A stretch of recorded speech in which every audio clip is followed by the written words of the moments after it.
बिस्मिल्लाहिर्रहमानिर्रहीम।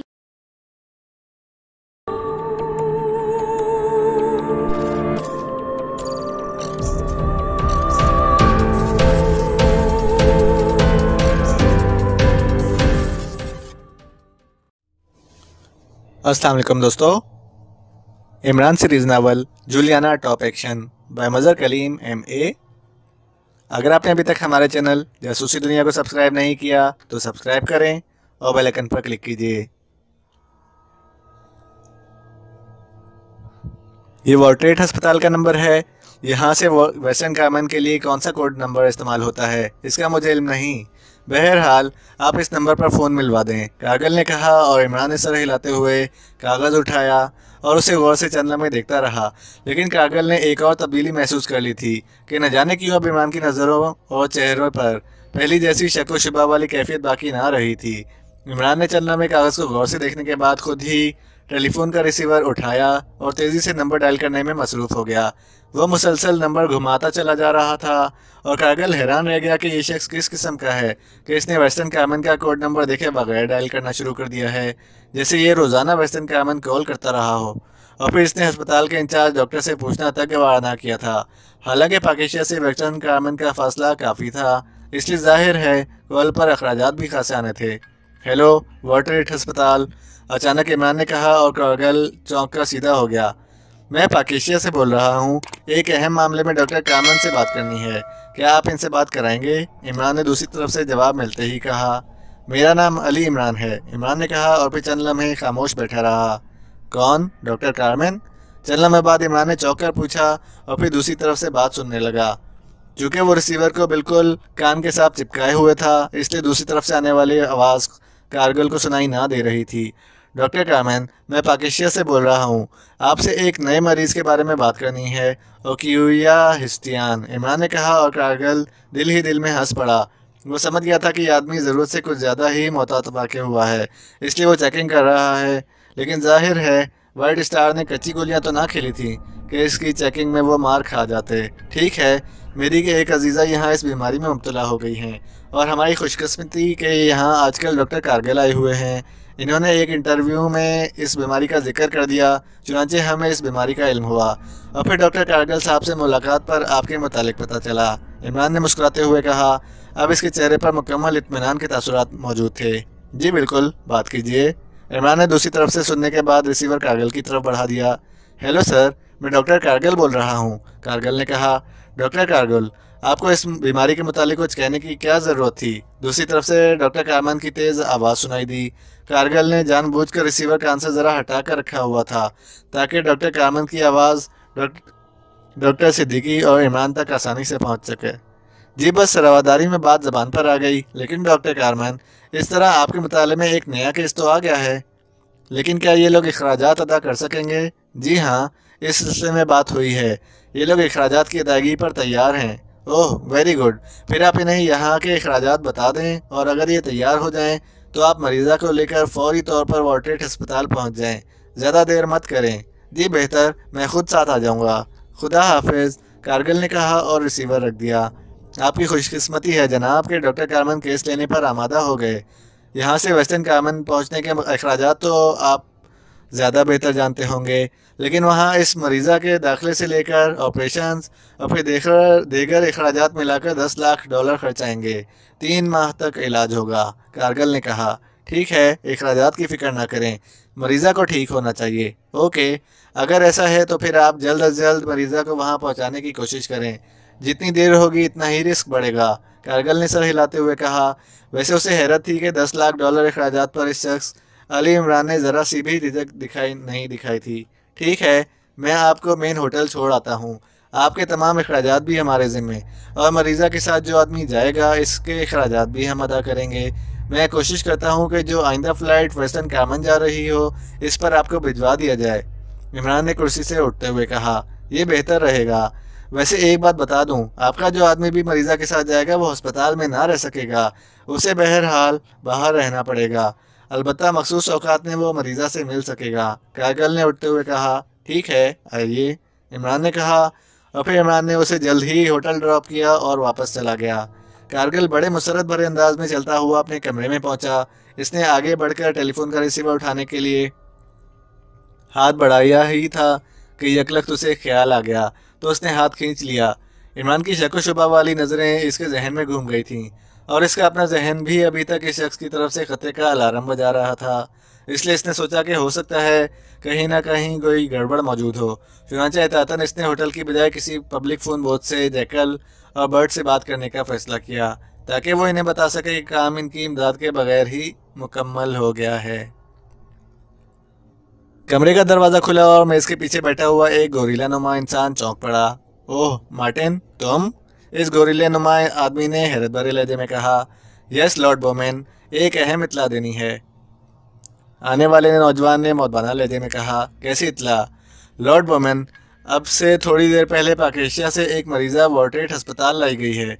ये भी इसी बीमारी में मुब्तला है जिसमें मादाम जैकी मुब्तला हैं, मार्टिन ने कहना शुरू किया। फिर इसमें इत्तला क्या हुई? जाहिर है बीमार लोग होते ही रहते हैं और अस्पताल आते रहते हैं, लॉर्ड बोमेन ने इंतहाई तलख लहजे में कहा। बॉस, असल बात जो मैं कहना चाहता हूँ वो ये है कि नई मरीज़ा बिल्कुल जैकी की हमशक्ल तो नहीं, लेकिन चेहरे के खदोखाल, कदोकामत और जिस्म की बनावट के लिहाज से हू बहू मादाम जैकी से मिलती जुलती है। नाम भी तकरीबन मिलता जुलता है। इसका नाम जूलिया नाफ्टर वाटर है, मार्टिन ने कहा। तो लॉर्ड बोमेन बुरी तरह चौंक पड़ा। जूलिया नाफ्टर वाटर और पाकेशिया से? क्या तुम्हारा दिमाग तो ठीक है? पाकेशिया एशियाई मुल्क है, जबकि ये नाम तो स्विस है। लॉर्ड बोमेन के लहजे में हैरत थी। इसी बात ने तो मुझे चौंकाया है। वैसे वो लड़की भी स्विस है, एशियाई नहीं। और एक और ख़ास बात भी है, मार्टिन ने सर हिलाते हुए कहा। ये तुम सारी ख़ास बातें एक ही बार क्यों नहीं बता सकते? किस्तों में क्यों बताते हो? लॉर्ड बोमेन का लहजा एक बार फिर तल्ख हो गया। बॉस, वो ख़ास बात यह है कि उसे डॉक्टर कारगिल साथ लेकर आया है, और आप तो जानते हैं कि डॉक्टर कारगिल डॉक्टर होने के बावजूद मुजरिम है और इसका ताल्लुक हमसाया मुल्क वेस्टर्न कार्मेन की तंजीम वाइट स्टार से है। मार्टिन ने लॉर्ड बोमेन की बात नज़रअंदाज करते हुए जवाब दिया। ओह, ये वाकई ख़ास बात है। ठीक है, बैठ जाओ, लॉर्ड बोमेन ने सर हिलाते हुए कहा। और मार्टिन, जो अभी तक बड़े मौतबाना अंदाज में खड़ा था, जल्दी से सामने पड़ी कुर्सी पर बैठ गया। वो लॉर्ड बोमेन के साथ तवील अरसे से काम कर रहा था, इसलिए वो इसके एक एक अंदाज को पहचानता था। उसे बैठने का हुक्म मिलने का मतलब था कि अब लॉर्ड बोमेन इसकी दी हुई मालूमात का तफसील से तज्जिया करेगा और फिर इसका कोई ऐसा नतीजा निकालेगा जो ना सिर्फ हैरत अंगेज़ होगा बल्कि 100% दुरुस्त होगा। ये लॉर्ड बोमेन की इंतहाई हैरत अंगेज़ सलाहियत थी और आज तक इसका तज्जिया गलत साबित ना हुआ था। लड़की स्विस, आई पाकेशिया से है, कदोकामत, शक्ल सूरत और जिस्मानी बनावट से जैकी से मिलती है। दोनों को एक ही बीमारी है, दोनों एक ही अस्पताल में हैं। उसे ले आने वाला कारगिल है, जो वाइट स्टार का ख़ास आदमी है। लॉर्ड बोमेन ने आंखें बंद करके बड़बड़ाते हुए कहा, और फिर इसकी बड़बड़ाहट गैर वाज़ेह होती गई। ऐसे लग रहा था जैसे वो आंखें बंद किए कोई मंतर पढ़ रहा हो। कुछ देर बाद लॉर्ड बोमेन ने एक झटके से आंखें खोल दी। हाँ, इसका मतलब है कि वाइट स्टार अब खुलकर मेरे मुकाबले पर आ रही है। सुनो मार्टिन, इसका मतलब है कि वो अब इस जूलिया को जैकी बनाकर मेरे पास भिजवाएंगे और इस तरह वो ज़ीरो लिबर्टी का राज हासिल करेंगे और मेरा और मेरे ग्रुप का खात्मा करेंगे। बिल्कुल ऐसा ही होगा। ये लाजमन इस कर्नल जेरोस की प्लानिंग होगी, जो वाइट स्टार का चीफ है। वो ऐसी ही गहरी प्लानिंग करता है, लेकिन उसे शायद मालूम नहीं कि लॉर्ड बोमेन के सामने इसकी कोई प्लानिंग नहीं चल सकती। फिर क्या हुक्म है बॉस? क्या तुम इस कारगिल को अगवा करके यहाँ ला सकते हो? लॉर्ड बोमेन ने बराह रास्त मार्टिन की आंखों में देखते हुए कहा। वो इस लड़की जूलिया को छोड़कर वापस चला गया है। मुझे जब इत्तला मिली तो वो वापस जा चुका था। ओह, फिर तो इसकी तलाश फजूल है। ठीक है, इस नई लड़की जूलिया का खात्मा कर दो, लॉर्ड बोमेन ने फैसला कौन लहजे में कहा। यस बॉस, जैसे कहें हुक्म। बहरहाल हुक्म की तामील होगी, मार्टिन ने कुर्सी से उठते हुए कहा। ठहरो, इस तरह अस्पताल भी बदनाम हो सकता है। ठीक है, तुम इस लड़की को अगवा करके मेरे पास पहुंचा दो। इसके बाद मैं देखता हूं कि ये कौन है और किस मकसद के लिए यहाँ लाई गई है। यस बॉस, मार्टिन ने जवाब दिया और लॉर्ड बोमेन के सर हिलाने पर वो सलाम करके कमरे से बाहर निकल गया। लॉर्ड बोमेन चंद लम्हे खामोश बैठा रहा। फिर इसने हाथ बढ़ाकर मेज़ पर पड़े हुए टेलीफोन का रिसीवर उठाया और नंबर प्रेस करने लगा। यस, गैनी अटेंडिंग बॉस। दूसरी तरफ से एक बारीक सी आवाज़ सुनाई दी। लॉर्ड बोमेन बोल रहा हूँ, फ़ौरन मेरे कमरे में आओ, लॉर्ड बोमेन ने तेज़ लहजे में कहा और रिसीवर रख दिया। लॉर्ड बोमेन की पेशानी पर शिकनों का जाल सा फैला हुआ था। थोड़ी देर बाद दरवाज़ा खुला और एक छोटे कद का दुबला पतला सा नौजवान अंदर दाखिल हुआ। इसका चेहरा पहाड़ी खरगोश जैसा था, कान बड़े बड़े और चेहरा आगे से अंदर की तरफ दबा हुआ था, लेकिन इसकी आंखों में जहानत की तेज चमक मौजूद थी। यस बॉस, फैनी ने बड़े मौदबाना लहजे में कहा। बैठो, लॉर्ड बॉमन ने इसे गौर से देखते हुए कहा, लेकिन इसका लहजा खासा करख था और फैनी सहमे हुए अंदाज में मेज़ के सामने रखी कुर्सी पर बैठ गया। व्हाइट स्टार की फाइल तुम्हारे पास है? लॉर्ड बॉमन ने गौर से फैनी को देखते हुए कहा। यस बॉस, फैनी ने चौंक कर जवाब देते हुए कहा। तो क्या रिपोर्ट है? व्हाइट स्टार की मौजूदा सरगर्मियों की। सर, वो मामूल की सरगर्मियों में मसरूफ़ हैं, जो इनका धंधा है। कोई ख़ास सरगर्मी तो सामने नहीं आई। इसका मतलब है कि तुम और तुम्हारा सेक्शन दोनों नकारा हैं। लॉर्ड बॉमन का लहजा पहले से ज़्यादा सख्त करख्त हो गया और फैनी का पूरा जिस्म यकलक खौफ से कांपने लगा। बॉस, फैनी ने बुरी तरह हकलाते हुए कहा। सुनो फैनी, व्हाइट स्टार ने मेरे खिलाफ एक गहरी साजिश की है। तुम्हें मालूम है कि जैकी वॉर्टेट अस्पताल में ज़ेर इलाज है और एक स्विस लड़की को पाकेशिया से इस अस्पताल में लाया गया है। ये लड़की हर लिहाज से जैकी से मिलती जुलती है और इस लड़की को लेकर आने वाला डॉक्टर कारगिल है, व्हाइट स्टार का आदमी। जानते हो कारगिल को? लॉर्ड बॉमन ने चुपते हुए लहजे में कहा। यस बॉस, फैनी ने डूबते हुए लहजे में कहा। अब बोलो, तुम इससे क्या समझोगे? लॉर्ड बॉमन ने होंठ काटते हुए पूछा। मकसद साफ जाहिर है बॉस, वो इस लड़की को मादाम जैकी की जगह दिलवाना चाहते हैं, लेकिन ये इनकी अहमकाना सोच है। वो लड़की कदो कामत और शक्ल सूरत से तो मादाम जैकी बेशक बन सकती है, लेकिन कम अज़ कम जहनी तौर पर तो मादाम जैकी नहीं बन सकती। इस तरह इसका मादाम जैकी की जगह लेने से हमें क्या नुकसान हो सकता है? फैनी ने जल्दी से जवाब दिया और इसका जवाब सुनकर लॉर्ड बॉमन बुरी तरह चौंक उठा। ओह फैनी, तुम वाकई ज़हीन हो। मैं तुम्हें सज़ा देने का फ़ैसला कर चुका था, लेकिन अब तुम्हारी बात सुनकर मैंने अपना फ़ैसला बदल दिया है। लेकिन अगर आइंदा मुझे ज़रा सा भी एहसास हुआ कि तुम या तुम्हारे सेक्शन ने अपने काम में कोताही की है, तो फिर एक लम्हे में तुम सब लाशों में तब्दील हो सकते हो। लॉर्ड बॉमन ने कहा। शुक्रिया बॉस, फैनी ने शर्मिंदा से अंदाज में सर झुकाते हुए कहा और इसका चेहरा बहाल हो गया था। इसके नुक्ता नज़र से यकीनी मौत टल गई थी। तुमने मुझे नया पॉइंट दिया है। वाकई सिर्फ शक्लो सूरत से तो कुछ नहीं हो सकता। लाजमन इन लोगों के प्रोग्राम में मादाम जैकी और इस लड़की जूलिया का जहन बदलना भी शामिल होगा। और अब मुझे ख्याल आ रहा है कि मादाम जैकी वेस्टर्न कामन के दौरे के दौरान अचानक बीमार हो गई थी। इसका मतलब है कि इस बीमारी में लाजमन व्हाइट स्टार का हाथ होगा। लॉर्ड बॉमन ने सर हिलाते हुए कहा। यस बॉस, अब इस लड़की के इस तरह सामने आने से तो यही महसूस होता है। ठीक है, अब मैं सारे इंतजाम कर लूँगा, लेकिन अब मैंने फैसला कर लिया है कि इस व्हाइट स्टार तंजीम का मुकम्मल खात्मा ज़रूरी है और ये काम अब तुम करोगे। बोलो, तैयार हो? लॉर्ड बॉमन ने होंठ काटते हुए कहा। यस बॉस, आपके हुक्म की देर थी, वरना व्हाइट स्टार का एक एक आदमी मेरे सेक्शन की नज़रों में रहता है। आमर खान को कत्ल करने की ज़रूरत नहीं है।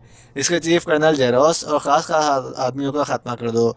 मैं तुम्हें 2 रोज़ का वक्त दे रहा हूँ। 2 रोज़ के अंदर अंदर इन लोगों के कटे हुए सर मेरे सामने मौजूद होने चाहिए। लॉर्ड बॉमन का चेहरा बेहद करख्त हो गया। हुक्म की तामील होगी बॉस, फैनी ने सर हिलाते हुए जवाब दिया। जाओ और पूरी कुव्वत से व्हाइट स्टार पर चढ़ दौड़ो। इसमें तुम्हारी और तुम्हारे सेक्शन की बका है। लॉर्ड बॉमन ने जोर से मेज़ पर मुक्का मारते हुए कहा और फैनी एक झटके से उठा और फिर सलाम करके तेज़ी से मुड़ा और दरवाजे से बाहर निकल गया। इसके बाहर जाते ही लॉर्ड बॉमन ने एक बार फिर टेलीफोन का रिसीवर उठाया और तेज़ी से नंबर प्रेस करने लगा। Yes, Martin attending sir. दूसरी तरफ से मार्टिन की आवाज़ सुनाई दी। Lord Bowman speaking. इस लड़की जूलिया का क्या हुआ? बॉस, वो लड़की 1 घंटे बाद हेडक्वार्टर पहुंच जाएगी, मार्टिन ने जवाब दिया। ओके, साथ ही अस्पताल के चीफ सर्जन डॉक्टर कामिन को भी अगवा करके ले आओ। मैं उसे भी इस लड़की के साथ देखना चाहता हूँ, लॉर्ड बॉमन ने तेज़ लहजे में कहा। यस बॉस, हुक्म की तामील होगी, मार्टिन ने जवाब दिया और लॉर्ड बॉमन ने एक झटके से रिसीवर कैडल पर पटक दिया। इसका चेहरा गुस्से से सुर्ख हो रहा था और वो इस तरह दांत कचकचा रहा था जैसे इन दोनों के पहुंचते ही वो अपने दांतों से इनके नरखरे चबा डालेगा।